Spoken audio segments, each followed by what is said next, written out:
From the world headquarters of Fox News, it's The Kelly File with Megyn Kelly. Earlier this week, we showed you some of our exclusive interview with former University of Colorado professor Ward Churchill, a man who spent decades lecturing young minds about what is wrong with America.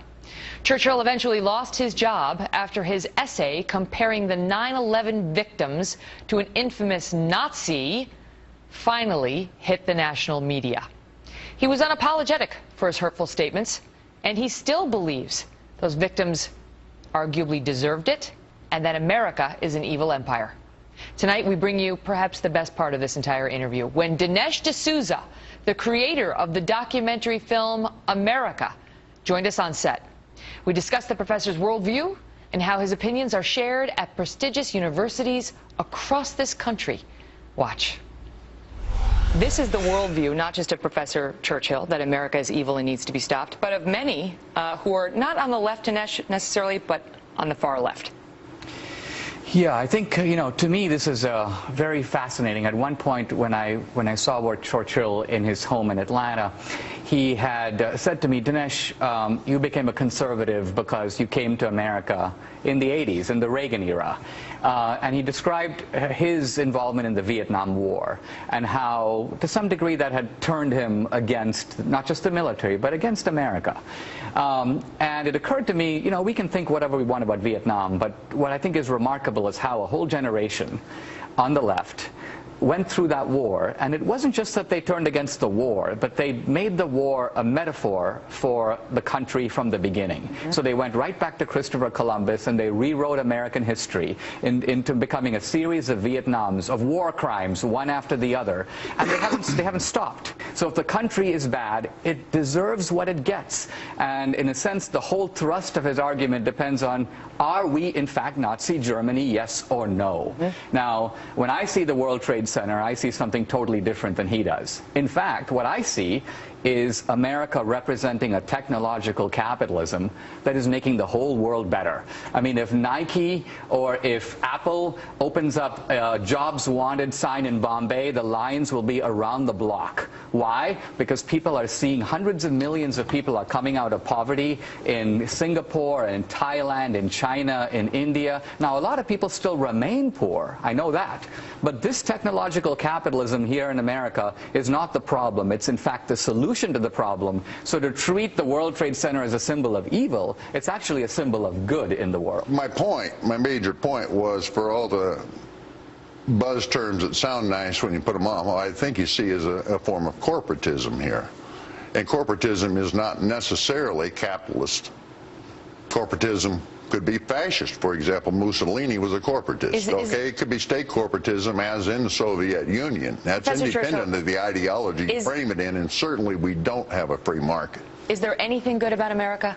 Is there anything good about America? Yeah, I love to drive back and forth across the place, and there are people. Have we done anything good in our history? Have you done anything good in your history? I don't know who the we is here. You're talking about the government? The United States of America. Have we done any good? Boy, because you have a long list of the terrible things we've done. Can you think of anything good we did? Not off the top, but I'm sure you'll fill in the blanks. That's the problem with Professor Churchill, because people do not look at him as an honest broker.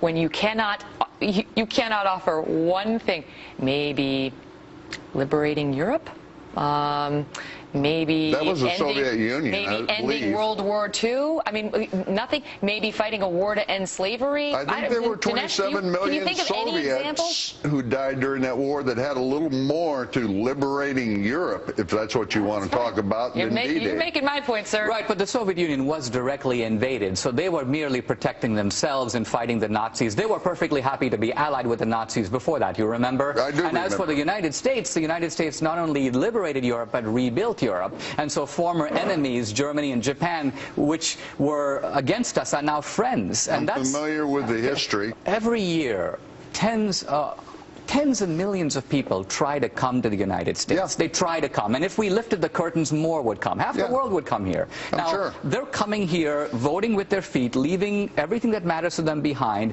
They're coming here because they think that this place provides them with a better life. Are they wrong?